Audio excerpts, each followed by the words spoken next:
visual effects in our show that you would never know are visual effects. The visual effects I really love are the visual effects that are really kind of grounded and you don't even realize it's a visual effect. The standard has become so high in television now to have feature-like effects because audiences can see it a mile away if it doesn't look or feel right. It hinges on this stuff feeling real, and it can be a disgusting thing, it can be an eerie thing, but the idea of pulling this off every week on such a schedule with limited resources is an amazing thing.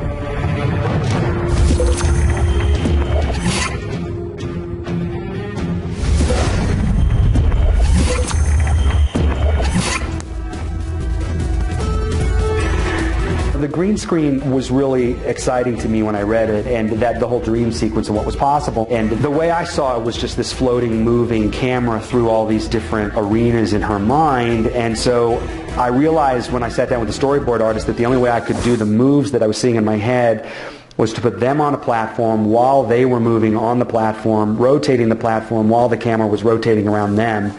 And about halfway through the storyboarding process started to go, God, this is really complicated. Well, we did a previs, which was essentially a draft of the sequence, and we just did little grayscale models and just sort of got the bones of what the camera move was going to be, and we determined how big the green screen we needed, which was a 360 degree, 30 feet high.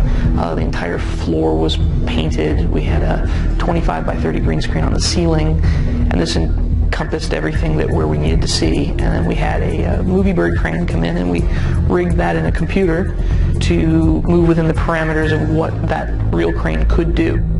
She looks up and sees this kayak spinning above her, and the technicrane's going in and out, up. It was a really complicated thing to do. I was just thinking about you. The one thing we didn't realize was that, of course, the actors were going to get dizzy, and Mark and Anna were really great troopers as we shot. I just remember trying to stare at her, walk in a straight line, not fall down sideways, and not throw up. Well, I couldn't stop laughing because having to walk as it's spinning and you require a little bit of balance, and it's very serious, and seeing a Mark's walking towards me and all you can see is his feet like wobbling and trying to keep a straight face. A lot of times green screen stuff, sometimes it could just seem really opaque and empty and vacuous, but this one was wild, it was kind of surreal. You get a big giant green screen involved and everyone expects things to look cool, and we kind of have a directive from Alex that it's not really supposed to look cool. It's supposed to be kind of beautiful, and it's a very heavily emotional scene, and so visual effects is there but kind of trying to stay out of the way. It's all meant to be very fluid, and it starts off with confusion and moves into sort of comfort, and then it becomes cold and dangerous, and then they come together and they kiss, and it becomes bright and familiar and comforting, and then we eventually get into really tight close-ups where the background is going to be like this very, very tiny little sliver, and at that point you shouldn't be thinking about, hopefully through the whole sequence you're not even thinking about visual effects, you're just with these characters finishing this emotional arc in the middle of the pilot. What is that? I don't know.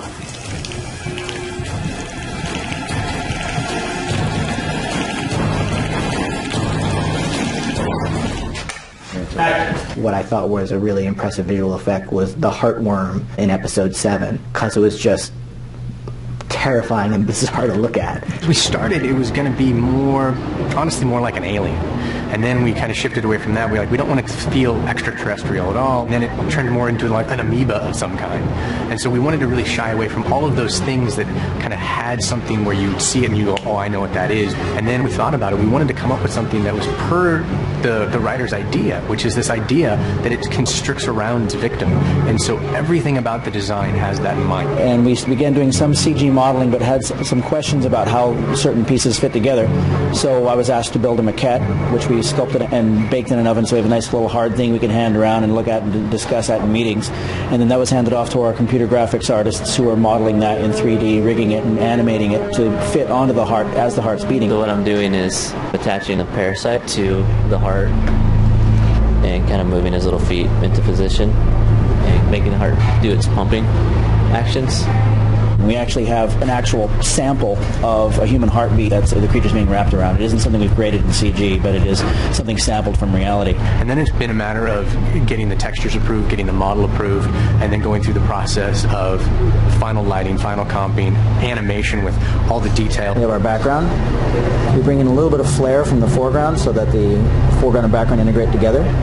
A little bit of the soft edge detail, the overall cutout matte. And once that creature is animated, we send it out to render out multiple passes, which are all stacked together inside of our compositing package, and eventually spat out to your theater at home. A series of tendrils, a root system. Don't you see it? How beautiful this is. I cannot say enough about Jay and his team. He gets a script that has insanity in it. And there are some things that we've had to do, and I thought, there's no way we're going to pull that off. Anytime you read a script and they actually want you to do something that large, you just got to get excited about it. Yesterday there was an explosion at a construction site in Williamsburg, Brooklyn. A crane collapsed. Left 3 dead, 24 injured. When we storyboarded this, we took the approach of what we could accomplish to tell our story. We were able to do whip pans and hide things and cuts and go from actor action and whip up, and all of a sudden we're on a full CG, 100% fabricated environment. We're using stills and really amazing models. Chris Scollard on the day was able to take some very cool reference photos, and honestly we thought we were going to use them just for that, but due to the way we wanted to kind of shape the sequence after the fact, we ended up using them for our background plates. On the right side of frame is not there. I mean, there's a tree and a parking lot and nothing's there, and creating a full matte painting with a full 3D building and a crane falling into it and little bits of sparks and all of those things ended up being a really impactful shot.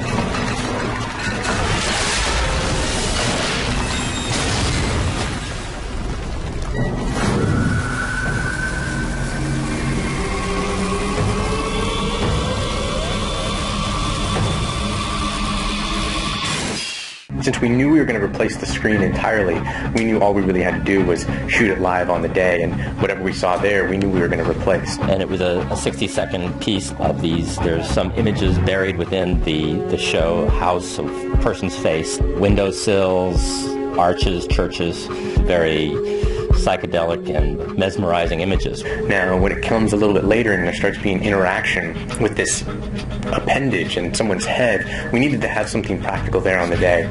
For that, we're having an actor wear a green sleeve, so we get the articulation of an actual arm, and we get sort of the physicality, which is very hard to fake, of a hand striking somebody. So that helps us sell that contact. On our side, we started sculpting maquettes, little clay sculptures that gave us an idea what the shape we wanted, and then that was handed off to our 3D artist who created the same thing inside the computer. The tracking department made a model of the boy's face and got all those motions back so that when the hand is in contact, it actually connects to the boy's face. Then we can create all the light coming from the hand bouncing back off the boy. So this is the before and after. The one on the left is the one that was shot on set. And the one on the right is after we do our 3D compositing. We're actually very happy with the result because it accomplished everything we were originally designing when we began sculpting the maquettes, and carried it all the way through, and is a rewarding feeling. The guy is being attacked by butterflies, which are just hallucinations in his mind, and they have razor sharp wings, and they're cutting him. And we see the butterflies, and we don't, because they're in his mind, and they, out of fear, he launches himself out of a window and crashes to his death.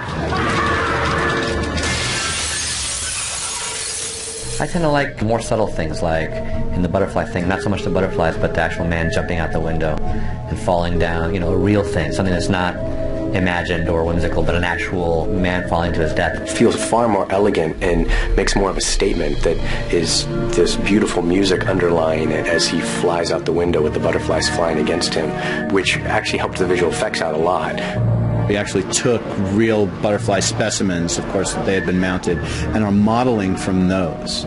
And we are going to make those computer-generated, animated butterflies interact with our real actor in our real location. To shoot that scene, we relied entirely on actor performance and some special effects makeup to enhance it. It's prosthetics mixed with straight makeup over. The first day I did this, it was 75 individual prosthetics over my entire chest and arms. He did a fantastic job of acting against nothing. We shot the exterior portion last week where we had a car get imploded as the body fell on it. Now what we're doing is the sequence where he actually flies out the window. The window that we're going through is about 4 feet wide by probably 10 feet tall, and you cannot make candy glass that large.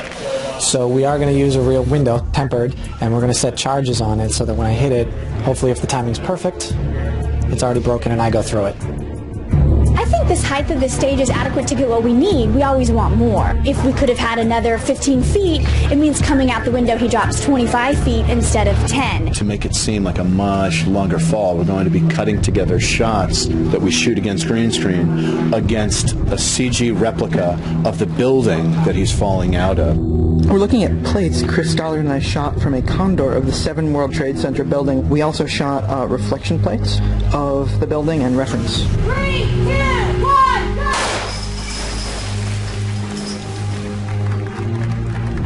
go! We're going to tile that as many times as we need to make the fall seem much longer. Tell me you didn't open that door in there. Yeah, you bet I did. Get out. Now, all of you, get out. You should be arrested. Experimenting on animals is a crime. Somebody shut her up. A monster has been unleashed that was created in a laboratory by a protege of Dr. Walter Bishop.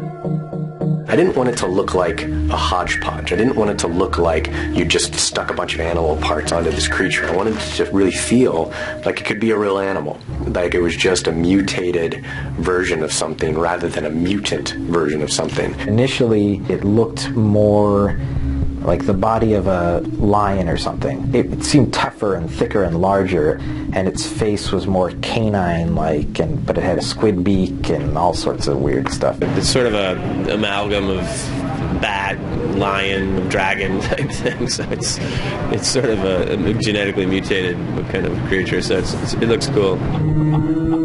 We ended up actually using a prehistoric fish for part of the head ideas of what this face should look like. To have it give us some talons and then kind of this rough rhino skin. Something like this to look very good in a short amount of time that we have to shoot it in takes a lot of coordination. What we have to do is take as much information as we can because we are going to have to mimic this entire environment virtually. The chromosphere is usually taken on set as what's called a light probe.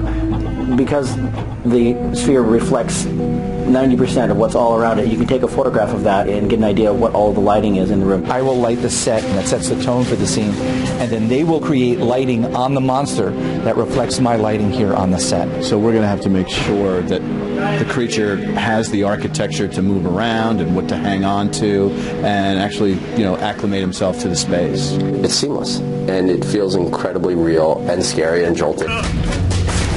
Because it's a large visual effects element, the monster, we had to be very conscious of when we were and were not using it, which made us better writers, because if it were easy, we might have had the monster in too many scenes and it would have lost its impact. We really had to know this is how many shots we have for the episode. And so we'll see a hand here and a tail here, and we really had to build the episode around those moments. And when you see it work, it's so well done, and it cuts out right before you have time to look too closely, so you're just pulling enough to want more. And that takes a true team of artists to be able to render. So they've just done an amazing job. Jay Worth has been the absolute hero on this show. The guy's literally had to, in one season, do more crazy stuff than most movies have in total, whether it's creepy stuff crawling under people's skin, or things coming out of various orifices, or eyes bleeding, heads exploding, cranes falling, airplanes crashing, and he's at every turn has elevated the work. It's amazing because you don't even realize you're watching visual effects, and that's what we strive to do.